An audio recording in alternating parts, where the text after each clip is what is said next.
Got a warm, squishy cat donut on my lap. Up, got some tail flick.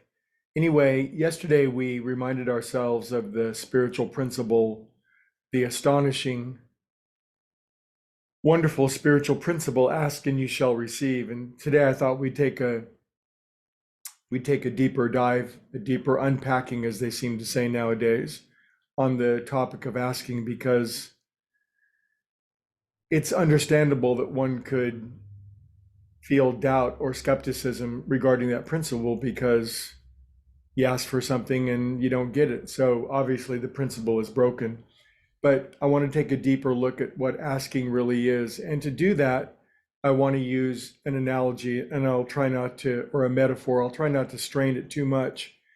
But if you've ever been to a music production studio, maybe you're a musician or you've been involved in sound, but if you go to one of the big modern ones, there are mixing boards, and these mixing boards have seemingly an endless array of sliders.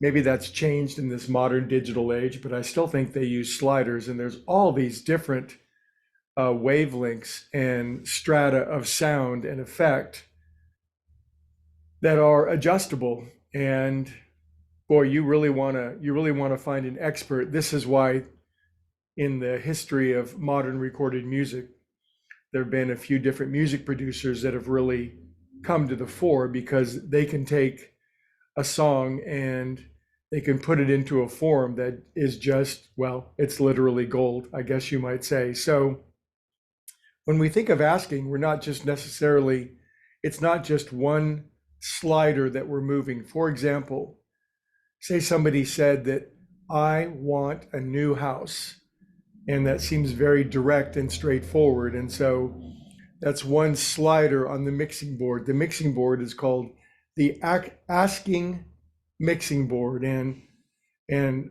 what we ask for, we get, except we're really mixed bags, aren't we? Somebody who's been asking for a house, think of some other things that might be on their mixing board.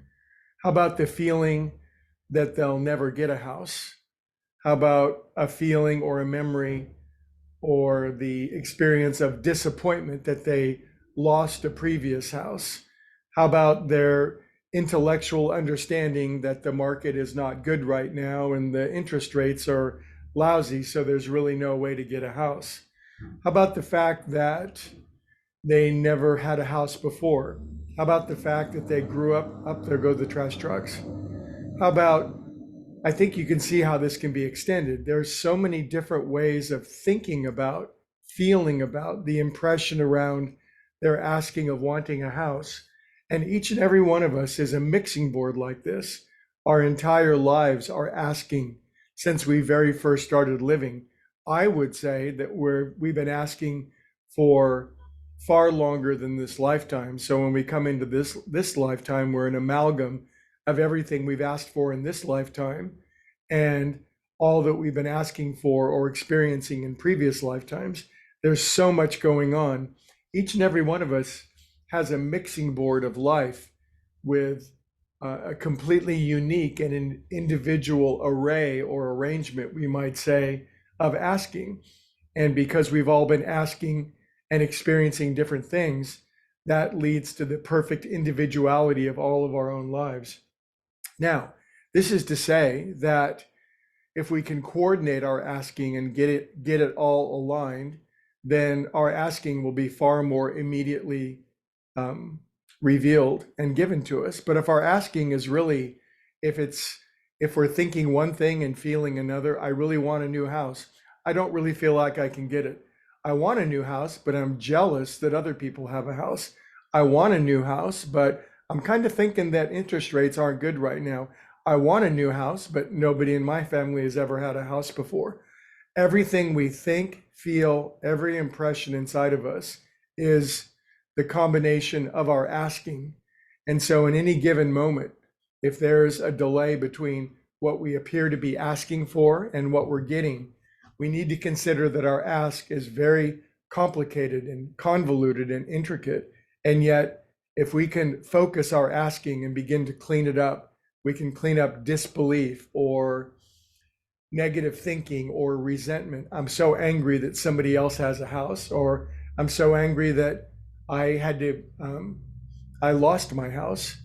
So when we think about asking, it's not just one thing. This is why, in conclusion, we hear of people that have a burning desire for something. All they're asking is coordinated. It's not uh, diluted or corrupted by other forms of asking or experience within them. So asking is our most powerful quality, and yet it's incredibly unique.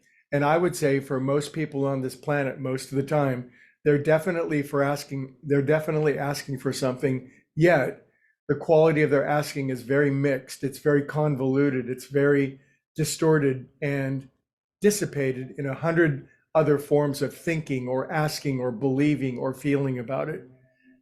Let's think about it today. Let's get our mixing boards all coordinated to where we really want to go. I'll see you tomorrow.